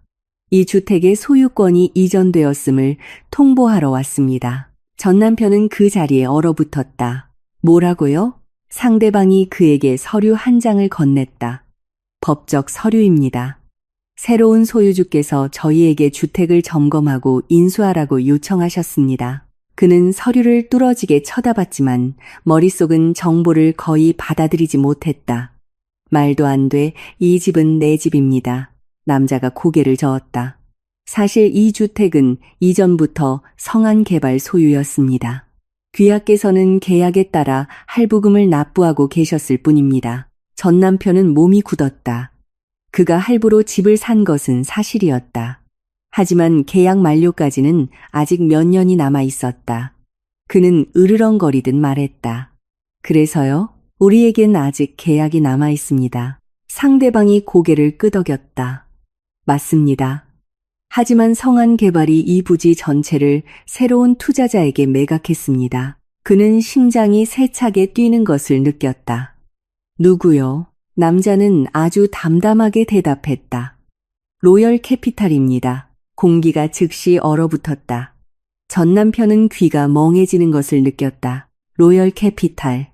상대방이 고개를 끄덕였다. 네. 그리고 계약 조항에 따라 새로운 투자자는 매수자가 재정 능력을 상실할 경우 계약을 조기 해지할 권리가 있습니다. 그는 한 걸음 뒤로 물러섰다. 무슨 말을 하고 싶은 겁니까? 남자가 단도직입적으로 말했다. 3일 이내에 이 집에서 나가주셔야 합니다. 그 말은 그의 가슴에 비수를 꽂는 것과 같았다. 안 돼. 그럴 리 없어. 당신들은 그럴 권리가 없어. 상대방이 침착하게 서류 한 뭉치를 더 내밀었다. 투자자의 결정입니다. 전 남편은 떨리는 손으로 서류를 받아들었다. 페이지 하단의 서명을 보았을 때 그는 거의 숨을 쉴 수 없었다. 거기에 서명된 이름은 로열 캐피탈의 회장. 바로 내 아버지였기 때문이다. 그는 오랫동안 멍하니 서 있었다. 마침내 그는 거의 절망적인 목소리로 물었다. 그분, 지금 어디 계십니까? 남자는 길 건너 저택을 쳐다봤다. 아마 저기 계실 겁니다. 전 남편은 천천히 고개를 돌렸다. 길 건너 저택은 여전히 우뚝 솟아 있었다. 아침 햇살이 유리창에 비쳐 반짝였다. 불과 수십 미터 거리였지만 마치 다른 세상에 있는 것 같았다. 남자가 덧붙였다. 3일 후에 다시 오겠습니다. 협조해 주시길 바랍니다. 그리고 두 사람은 떠났다. 문이 닫혔다. 전 남편은 텅 빈 거실 한가운데에 서 있었다. 주위의 모든 것이 갑자기 낯설게 느껴졌다. 소파, 식탁, 내가 수백 번의 식사를 준비했던 주방. 단 하룻밤 사이에 모든 것이 더 이상 그의 것이 아니게 되었다. 그는 문 밖으로 나가 길 건너 저택을 쳐다봤다. 마음속에는 단 하나의 질문만이 남았다. 나는 왜 이렇게 어리석었을까? 하지만 그 질문에 대한 답은 영원히 찾을 수 없을 것이다. 두 남자가 떠난 후 집은 다시 무서운 침묵에 잠겼다. 전 남편은 거실 한가운데에 오랫동안 서 있었다. 그의 손에는 여전히 통지서가 들려 있었다. 3일, 이 집을 떠나기까지 남은 시간은 단 3일이었다. 그가 한때 모든 친구에게 자신의 성공의 증거라고 자랑했던 집. 이제 그것도 더 이상 그의 것이 아니었다. 그는 천천히 소파에 앉았다. 텅 빈 눈으로 방 안을 둘러보았다. 집안 곳곳이 지난 15년간의 일들을 떠올리게 했다. 저 식탁. 예전에 나는 항상 저기 앉아 그가 저녁을 먹으러 돌아오기를 기다렸다. 그가 7시에 오든 10시에 오든 심지어 한밤중에 오든 나는 항상 기다렸다. 하지만 그는 종종 미간을 찌푸리며 짜증을 냈다. 나 기다릴 필요 없어. 먼저 먹어. 그리고 여러 번 그는 친구들과 밥을 먹으러 나가버렸고 식어버린 밥상 앞에 나를 홀로 남겨두었다. 그는 부엌을 쳐다봤다. 그곳은 예전에 항상 음식 냄새, 그릇 소리, 더 먹을래요라고 묻는 내 목소리로 가득했다. 하지만 지금은 텅 비어 있을 뿐이었다. 그는 손으로 얼굴을 가렸다. 몇 년 만에 처음으로 목이 메는 것을 느꼈다. 바로 그때 그의 시선이 방구석의 작은 나무 수납장에 멈췄다. 내가 항상 잠가두었던 수납장이었다. 예전에 그는 전혀 신경 쓰지 않았고 안에 무엇이 들었는지 물어본 적도 없었다. 하지만 오늘 왠지 모르게 그는 일어나 그곳으로 다가갔다. 문은 잠겨 있지 않았다. 그가 문을 열자 안에는 낡은 종이 상자 몇 개가 있었다. 그는 상자 하나를 들어 열었다. 안에는 낡은 사진들이 있었다. 우리의 웨딩 사진, 결혼 후 첫 여행에서 찍은 사진들. 사진 속에 나는 아주 밝게 웃고 있었고 그도 한때는 그렇게 웃었었다. 그는 사진들을 한 장 한 장 넘기다가 작은 봉투 하나를 발견했다. 그는 봉투를 열었다. 안에는 초음파 사진 한 장이 들어 있었다. 전 남편은 그 자리에 얼어붙었다. 사진 위의 날짜는 12년 전이었다. 아래에는 임신 8주라고 선명하게 적혀 있었다. 심장이 세차게 뛰었다. 그는 12년 전 내가 할 중요한 얘기가 있다고 말했던 것을 기억해냈다. 하지만 그날 그는 파트너와 미팅이 있어서 바빴다. 그는 그저 건성으로 다음에 얘기하자고 말했고 그 후로 나는 다시는 그 얘기를 꺼내지 않았다. 그는 상자를 계속 뒤졌다. 초음파 사진 아래에는 다른 서류 한 장이 있었다. 병원 퇴원 확인서였다. 진단명은 사고로 인한 유산. 전 남편은 심장이 쥐어짜이는 듯한 고통을 느꼈다. 그는 서류 뒷면을 넘겼다. 거기에는 약간 떨리는 필체로 쓴 내 손글씨 몇 줄이 있었다. 오늘 나는 아이를 잃었다. 그는 모른다. 아마 알 필요도 없겠지. 그의 손이 심하게 떨렸다. 기억이 갑자기 밀려왔다. 그날 그는 똑똑히 기억했다. 내가 그에게 수없이 전화를 걸었지만 그는 받지 않았다. 그때 그는 친구들과 술집에 있었기 때문이다. 심지어 집에 돌아와서는 침실에 가만히 누워있는 나를 보고 짜증까지 냈다. 그는 단 한마디만 했다. 또 왜 그래? 그리고 나는 그저 침묵하며 벽을 보고 돌아누웠다. 그는 더 이상 묻지 않았다.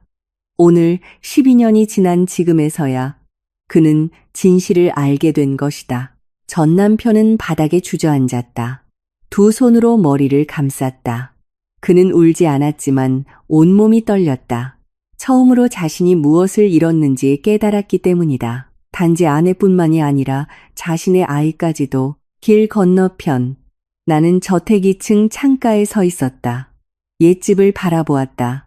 김 집사님이 등 뒤에서 조용한 목소리로 말했다. 아가씨, 그가 방금 그 사실을 알게 된 것 같습니다. 나는 침묵했다. 시선은 여전히 저쪽 집을 향해 있었다. 김 집사님이 조심스럽게 물었다. 후회하십니까? 나는 고개를 저었다. 침착한 목소리로 말했다. 아니요. 그 일 때문에 12년 전에 이미 울 만큼 울었어요. 이제는 눈물도 나지 않아요. 길 건너편. 전 남편은 여전히 바닥에 앉아 있었다. 초음파 사진이 그의 앞에 떨어져 있었다. 아침 햇살이 창문을 통해 들어와 종이 위에 작은 글씨를 비췄다. 임신 8주. 그것은 그가 이 세상에서 결코 되찾을 수 없는 유일한 것이었다. 집은 무서울 정도로 고요해졌다. 전 남편은 여전히 거실 바닥에 앉아 있었다. 그의 앞에는 시간이 흘러 빛바랜 초음파 사진이 놓여 있었다. 그는 그것을 다시 집어들어 오랫동안 쳐다봤다. 12년. 지난 12년 동안 그는 자신이 한때 아이를 가졌었다는 사실을 전혀 몰랐다. 세상에 태어나지도 못한 아이, 그 아이의 엄마가 모든 것을 혼자 감당해야 했던 아이. 그는 그날을 기억해냈다. 내 전화가 계속 울렸지만 그는 흘끗 보고는 끊어버렸다. 그때 그는 친구들과 술을 마시고 있었기 때문이다. 한 친구는 그의 어깨를 치며 크게 웃었다. 아내의 전화는 무시해. 자네 형제들이랑 편하게 놀자. 그는 그 말을 따랐다. 그리고 그때 나는 아무도 없는 응급실에 혼자 누워 있었다. 전 남편은 종이를 꽉 쥐었다. 온몸이 떨렸다. 난생 처음으로 그는 자신이 정말로 끔찍한 인간이라는 것을 느꼈다. 잠시 후 그는 천천히 일어섰다. 그의 시선은 내가 살고 있는 길 건너 저택을 향했다. 두 집 사이의 거리는 불과 수십 미터였지만 지금 그에게는 닿을 수 없는 세상처럼 느껴졌다. 그는 초음파 사진을 마지막으로 한 번 보고는 접어서 주머니에 넣었다. 그리고 문 밖으로 나갔다. 그날 오후 나는 거실에서 책을 읽고 있었다. 부드러운 햇살이 큰 유리창을 통해 들어왔다. 방은 조용했다. 김 집사님이 밖에서 들어왔다. 아가씨, 내가 고개를 들었다. 무슨 일이에요? 집사님? 그가 천천히 말했다. 그가 또 왔습니다. 나는 미간을 살짝 찌푸렸다. 묻지 않아도 누구인지 알 수 있었다. 나는 책을 내려놓았다. 문 열어주세요. 김 집사님은 조금 놀란 듯 했다. 그래도 만나시겠습니까? 나는 고개를 끄덕였다. 마지막으로 대문 밖 전 남편이 조용히 서 있었다. 그의 얼굴은 지쳐 있었고 밤새 잠을 못 자 두 눈은 충혈되어 있었다. 철제 대문이 천천히 열렸다. 그는 마당으로 들어왔다. 한 걸음 한 걸음 천천히. 그는 계단에 서 있는 나를 보고 멈춰 섰다. 아무 말도 하지 않고 그저 서 있었다. 나는 그를 몇 초간 바라보다가 담담하게 물었다. 여긴 어쩐 일이야? 그는 고개를 숙였다. 아주 오랜 시간이 흐른 뒤에야 한마디를 겨우 내뱉었다. 알았어. 나는 고개를 살짝 기울였다. 뭘 알았다는 거야? 그는 떨리는 손으로 주머니에서 초음파 사진을 꺼냈다. 그것을 보자 내 심장이 살짝 내려앉았다. 그가 쉬어버린 목소리로 말했다. 아이, 두 사람 사이의 공기가 갑자기 무겁게 가라앉았다. 그가 말을 이었다. 나는 몰랐어. 정말 몰랐어. 나는 그 종이를 몇 초간 바라보다가 가볍게 말했다. 이제 와서 아는 게 무슨 소용이 있어. 그 말에 그는 굳어졌다. 그는 한 걸음 다가서며 거의 애원하듯 말했다. 내가 잘못했어. 정말 잘못했어. 나한테 기회 한 번만 더 주면 안 될까? 나는 침묵하며 그를 바라봤다. 내 앞의 남자는 더 이상 내가 사랑했던 사람과 같지 않았다. 머리는 헝클어지고 눈빛은 지쳐 있었으며 온몸에서 절망감이 풍겨나왔다. 하지만 내 마음은 더 이상 아프지 않았다. 그저 거대한 공허함만이 느껴졌다. 그가 말을 이었다. 내가 자격 없는 거 알아. 하지만 기회를 준다면 내가 모든 걸 다시 시작할게. 나는 가볍게 한숨을 쉬고 물었다. 뭘 다시 시작하고 싶은데? 그는 멈칫했다. 내가 말을 이었다. 아이는 12년 전에 떠났고 우리 결혼도 끝났어. 뭘 더 다시 시작하고 싶다는 거야? 그는 대답하지 못하고 그저 서서 두 손을 꽉 쥐었다. 나는 그를 잠시 바라보다가 천천히 말했다. 나한테 미안해할 필요 없어. 나는 이미 오래전에 당신을 용서했으니까. 그가 고개를 들었다. 눈빛에 희망이 스쳤다. 정말? 하지만 내가 말을 이었다. 용서가 다시 시작한다는 뜻은 아니야. 그 말은 비수와도 같았다. 그의 눈 속에서 빛이 사라졌다. 나는 그의 눈을 똑바로 쳐다보며 침착하게 말했다. 우리는 끝났어. 정말로. 가벼운 바람이 마당을 스쳐 지나가며 차가운 기운을 실어 날랐다. 전 남편은 오랫동안 서 있었다. 마침내 그는 고개를 숙였다. 알았어. 그는 뒤돌아 대문을 향해 걸어갔다. 뒤돌아보지 않았다. 철제 대문이 그의 등 뒤로 천천히 닫혔다. 나는 계단에 가만히 서 있었다. 아무 말도 하지 않았고 붙잡지도 않았다. 한 번 잃어버린 것은 결코 다시 돌아오지 않는 법이니까. 그날 이후 전 남편은 다시 찾아오지 않았다. 3일 후 부동산 회사가 집을 인수하러 왔다. 그는 이미 이사를 마친 후였고 아무도 그가 어디로 갔는지 몰랐다. 한때 시끌벅적했던 집은 이제 텅 비어 있었다. 바닥에 긁힌 자국과 웨딩 사진이 걸려있던 벽에 희미한 자국만이 남아 있었다. 김 집사님에 따르면 이사하던 날 그는 작은 여행 가방 2개만 들고 갔다고 했다. 차도 도와주는 사람도 없이 더 이상 한때 회사 대표였던 모습은 찾아볼 수 없었다고. 그저 한때 자신의 인생 전부라고 생각했던 곳을 떠나는 손님처럼 조용히 집을 나섰다고 했다. 나의 삶도 서서히 평온을 되찾았다. 아침이면 일찍 일어나 저택 뒤뜰을 산책했다. 바람결에 박스민 향기가 실려오고 부드러운 햇살이 나뭇잎 사이로 비쳤다. 문득 이렇게 마음이 가벼웠던 적이 아주 오래되었다는 것을 깨달았다. 더 이상 돌아오지 않는 사람을 기다리며 차리는 저녁 식사도 잠 못 이루는 밤도 없었다. 모든 것이 이제 훨씬 단순해졌다. 어느 날 아침, 나는 정원에서 차를 마시고 있었다. 김 집사님이 편지 봉투 하나를 가져왔다. 아가씨, 누가 이걸 보내왔습니다. 나는 봉투를 받아들었다.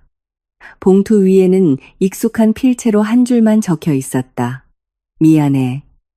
나는 즉시 누구인지 알 수 있었다. 나는 봉투를 열었다. 안에는 약간 떨리는 필체로 쓴 손편지가 들어있었다. 나는 한 줄 한 줄 읽어 내려갔다. 당신이 이 편지를 읽지 않을 수도 있다는 걸 알아. 하지만 그래도 쓰고 싶었어. 3일 전, 나는 그 집을 떠났어. 몇 년 만에 처음으로 나는 내게 정말 아무것도 남지 않았다는 것을 깨달았어. 회사는 파산했고 친구들은 사라졌고 할인이도 그날 이후로 떠났어. 나는 돈이 전부라고 생각했어. 모든 것을 잃고 나서야 내가 가졌던 가장 소중한 것이 당신이었다는 걸 깨달았어. 나는 잠시 멈췄다. 가벼운 바람이 편지지를 넘겼다. 나는 계속 읽었다. 내가 더 이상 무언가를 구할 자격이 없다는 걸 알아. 하지만 한 가지만은 말하고 싶어. 만약 15년 전으로 돌아갈 수 있다면 나는 반드시 당신을 더 소중하게 사랑했을 거야. 미안해. 당신을 지켜주지 못해서 미안하고 우리 아이를 지켜주지 못해서 미안해. 마지막 줄의 글씨는 약간 번져 있었다. 아마도 편지를 쓴 사람이 울었기 때문일 것이다. 나는 편지를 접었다. 아무 말도 하지 않고 그저 햇살이 작은 꽃들 위로 쏟아지는 앞 정원을 바라봤다. 잠시 후 김 집사님이 조용히 물었다. 아가씨, 답장하시겠습니까? 나는 고개를 저었다. 그럴 필요 없어요. 너무 늦은 사과는 의미가 없으니까요. 마음이 식어버렸을 때 사과는 그저 과거의 이야기가 될 뿐이었다. 그날 오후 아버지가 회사에서 돌아오셨다. 아버지는 거실에서 내 맞은편에 앉으셨다. 김 집사님에게 편지 이야기를 들으신 후 아버지는 그저 가볍게 고개를 끄덕이셨다. 그나마 양심은 조금 남아있는 놈이군. 나는 아무 말도 하지 않았다. 아버지는 나를 잠시 보시다가 물으셨다. 앞으로 계획은 있니? 나는 잠시 생각했다. 다시 시작하고 싶어요. 아버지는 희미하게 미소 지으셨다. 회사에서. 나는 고개를 저었다. 아니요. 당분간은 그냥 제 자신을 위해 살고 싶어요. 아버지는 고개를 끄덕이셨다. 더 이상 묻지 않으셨다. 아버지는 항상 그러셨다. 내 모든 결정을 존중해 주셨다. 바로 그때 초인종이 울렸다. 김 집사님이 문을 열러 나갔다. 몇 분 후 그는 한 남자와 함께 돌아왔다. 나는 조금 놀랐다. 그는 40대 중반으로 보였고 키가 크고 차분한 인상에 아주 따뜻한 눈빛을 가지고 있었다. 아버지는 그를 보자 미소를 지으셨다. 자네 드디어 돌아왔군. 남자가 나에게 고개를 숙여 인사했다. 안녕하십니까? 아버지가 소개하셨다. 여기는 현우라고. 내 오랜 친구이자 로열 캐피탈의 오랜 파트너이기도 하다. 나는 고개를 끄덕여 인사했다. 현우 씨는 나를 몇 초간 보더니 부드럽게 말했다. 회장님께 말씀 많이 들었습니다. 그의 목소리는 낮고 아주 차분했다. 왠지 모르게 그의 눈빛을 보자 이상한 안정감이 들었다. 마치 인생의 낡은 장이 닫히고 새로운 문이 열리는 기분이었다. 하지만 도시의 다른 한 곳에서 전 남편은 지금 작은 원룸에 홀로 앉아 있었다. 책상 위에는 낡은 스탠드 하나뿐이었다. 그는 휴대폰을 쳐다봤다. 우리의 웨딩 사진이 아직 저장되어 있었다. 그는 오랫동안 사진을 보다가 화면을 껐다. 난생 처음으로 그는 인생에서 한 번 떠나간 사람은 결코 다시 돌아오지 않는다는 것을 깨달았다. 시간은 쏜살같이 흘러 이혼한 지 어느덧 3개월이 지났다. 나의 삶은 많이 변했다. 매일 아침 나는 이전보다 일찍 일어났다. 더 이상 돌아오는 사람을 기다리느라 늦잠을 자는 날은 없었다. 더 이상 식탁에 홀로 앉아있는 저녁도 없었다. 이제 나 자신을 위한 시간이 더 많아졌다. 나는 다시 책을 읽기 시작했고 저택 뒤뜰의 작은 정원에 꽃을 심었다. 가끔 아버지와 저녁 식사를 함께 했다. 예전에는 가질 수 있을 거라고 생각지도 못했던 평온한 삶이었다. 현우 씨도 자주 집에 들렀다. 그는 아주 차분한 사람이었고 천천히 말했으며 항상 다른 사람을 편안하게 만드는 분위기를 가지고 있었다. 어떤 오후에는 그와 아버지가 거실에서 업무 이야기를 나누고 나는 차를 끓였다. 가끔 그는 내게 간단한 질문을 했다. 꽃 심는 걸 좋아하십니까? 요즘 재미있게 읽은 책이라도 있으신가요? 아주 평범한 질문들이었지만 그 안에는 과도한 호기심도 동정도 없었다. 그저 부드러운 대화일 뿐이었다. 한 번은 아버지가 전화를 받으러 나가시고 거실에 나와 현우 씨만 남았을 때였다. 그가 정원을 바라보며 말했다. 아주 강한 분이시군요. 나는 조금 놀랐다. 왜 그렇게 말씀하세요? 그가 희미하게 미소 지었다. 그렇게 긴 결혼 생활에서 벗어나서도 평정을 유지하는 사람은 많지 않습니다. 나는 몇 초간 침묵하다가 말했다. 아마 아플 만큼 아팠기 때문이겠죠. 그는 더 이상 아무 말도 하지 않고 그저 고개를 끄덕였다. 그의 눈빛은 아주 차분했다. 마치 내가 말하지 않은 것들까지 이해하는 듯했다. 어느 주말 오후 나는 잠시 산책을 하러 나가기로 결심했다. 집 근처 쇼핑몰은 사람들로 꽤 붐볐다. 나는 작은 카페에 들어가 따뜻한 차 한 잔을 시키고 창가에 앉았다. 밖에서는 사람들이 분주하게 오갔다. 내가 길을 내다보고 있을 때 등 뒤에서 익숙한 목소리가 들려왔다. 지은 씨, 나는 살짝 멈칫했다. 15년 동안 들어온 목소리였다. 나는 돌아봤다. 전 남편이 뒤에 서 있었다. 하지만 지금 내 앞에 남자는 많이 변해 있었다. 머리는 더 짧아졌고 얼굴은 야위었으며 옷차림은 수수했다. 예전에 화려함은 없었지만 눈빛은 훨씬 차분해져 있었다. 그가 나를 보고 부드럽게 말했다. 여기 앉아도 될까요? 나는 잠시 생각하다가 고개를 끄덕였다. 그가 내 맞은편에 앉았다. 두 사람은 몇 초간 침묵했다. 공기는 더 이상 이전 만남처럼 긴장되지 않았다. 그저 약간의 낯쪽만이 존재했다. 그가 먼저 입을 열었다. 요즘 잘 지내요? 나는 고개를 끄덕였다. 꽤 잘 지내요. 나도 되물었다. 당신은요? 그가 옅게 웃었다. 나도 괜찮아요. 예전과는 아주 다른 미소였다.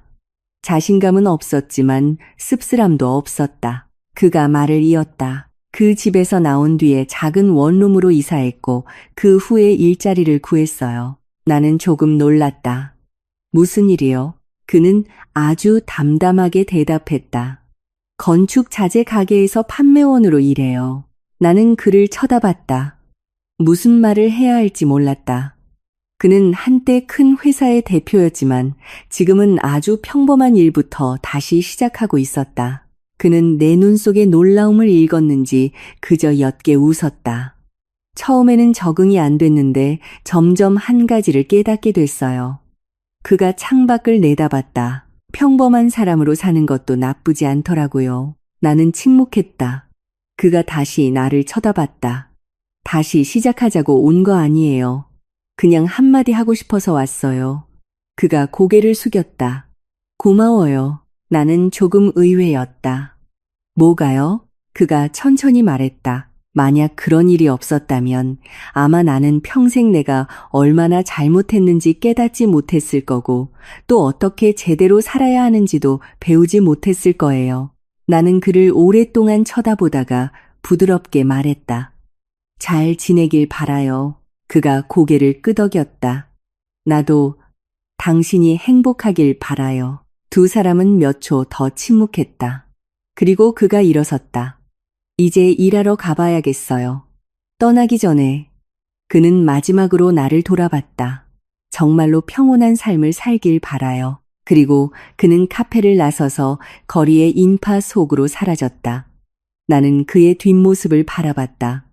마음속에 더 이상 아픔도 분노도 없었다. 그저 인생의 낡은 장이 정말로 닫혔다는 듯한 아주 가벼운 기분만이 들었다. 하지만 바로 그때 다른 사람이 카페로 들어왔다.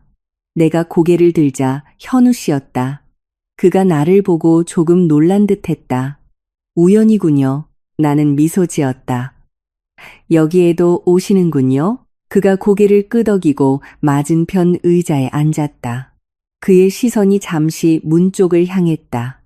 전 남편이 방금 떠난 곳이었다. 그리고 그는 나를 돌아보며 나를 놀라게 할 한마디를 했다. 사실 저는 아주 오래전부터 지은 씨를 알고 있었습니다. 나는 현우 씨를 보며 살짝 굳었다. 오래전부터 저를 아셨다고요? 그는 희미하게 미소 지었다. 차분한 눈빛은 아주 먼 무언가를 기억하는 듯했다. 아마 기억 못하실 겁니다. 나는 고개를 저었다. 정말 기억이 전혀 없는데요. 현우 씨는 서두르지 않았다. 그는 커피 한 잔을 시키고 카페 앞 거리를 내다봤다. 차들은 여전히 분주했다. 오후의 햇살이 테이블 위에 떨어졌다. 잠시 후 그가 천천히 말했다. 20년 전 당신은 낯선 사람을 도와준 적이 있습니다. 나는 미간을 살짝 찌푸렸다. 20년 전. 그때 나는 겨우 20대 초반이었다. 현우 씨가 말을 이었다. 그날은 비가 아주 많이 왔습니다. 시립병원 정문 앞에 오토바이 사고를 당한 남자가 길가에 쓰러져 있었습니다. 많은 사람이 지나갔지만 아무도 멈추지 않았죠. 나는 순간 멈칫했다. 희미한 기억이 머릿속에 떠올랐다. 그날 나는 집으로 가는 길이었고 비가 억수같이 쏟아졌다. 길가에 쓰러져 피를 많이 흘리는 남자를 보았다. 나는 택시를 불러 그를 병원으로 데려갔고 심지어 병원비를 선납해 주기까지 했다. 그리고 그냥 떠났다. 그때는 그저 작은 일이라고 생각했기 때문이다. 현우 씨가 나를 쳐다봤다. 그의 눈빛이 조금 따뜻해졌다. 그 사람이 바로 저였습니다. 나는 정말로 놀랐다. 그분이 현우 씨였어요? 그가 고개를 끄덕였다. 정신을 차린 뒤에 당신을 찾아 감사 인사를 하고 싶었지만 이미 떠나셨더군요.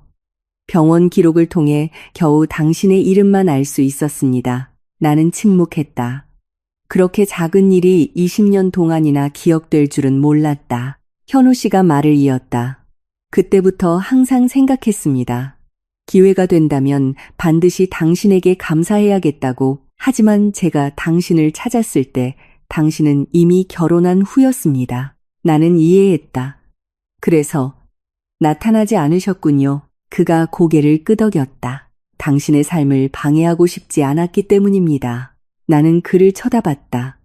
마음속에서 아주 이상한 감정이 스쳐 지나갔다. 20년, 한 사람이 그렇게 작은 일을 아직도 기억하고 있다니. 현우 씨가 희미하게 웃었다. 사실 이번에 귀국했을 때도 처음에는 당신을 만날 생각이 없었습니다. 하지만 회장님께서 당신이 막 이혼했다고 하시더군요. 그는 잠시 멈췄다가 아주 부드럽게 말을 이었다. 그래서 한번 만나보는 것도 괜찮을지 모른다고 생각했습니다. 나는 어떻게 대답해야 할지 몰랐다. 그저 희미하게 미소 지었다. 그럼 오늘 감사 인사는 하신 셈이네요. 현우 씨가 고개를 저었다. 아닙니다. 감사 인사 한마디로는 부족하다고 생각합니다. 그는 내 눈을 똑바로 쳐다보며 아주 차분하게 말했다. 하지만 나머지 이야기는 다른 날 하고 싶습니다. 나는 더 이상 묻지 않았다. 그저 내 심장이 살짝 뛰는 것을 느꼈다. 과거 때문이 아니라 미래의 가능성 때문에. 1년 후 나의 삶은 많이 변했다.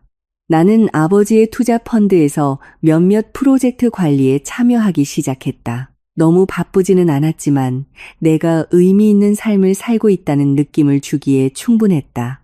저택 뒤뜰의 정원도 이전보다 꽃으로 가득 찼다. 햇살 좋은 아침이면 나는 차를 끓여 책을 읽었다. 현우 씨는 가끔 들렀다. 시끄럽지도 서두르지도 않게 그저 평온한 대화를 나누었다. 어떤 관계는 거창한 약속으로 시작할 필요가 없다. 그저 진심으로 함께하는 것만으로도 충분하다. 도시의 다른 한 곳에서 전 남편도 새로운 삶을 시작하고 있었다.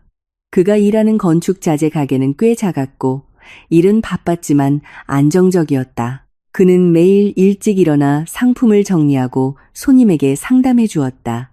가게 사장은 그에게 말했다. 자네 정말 열심히 일하는군.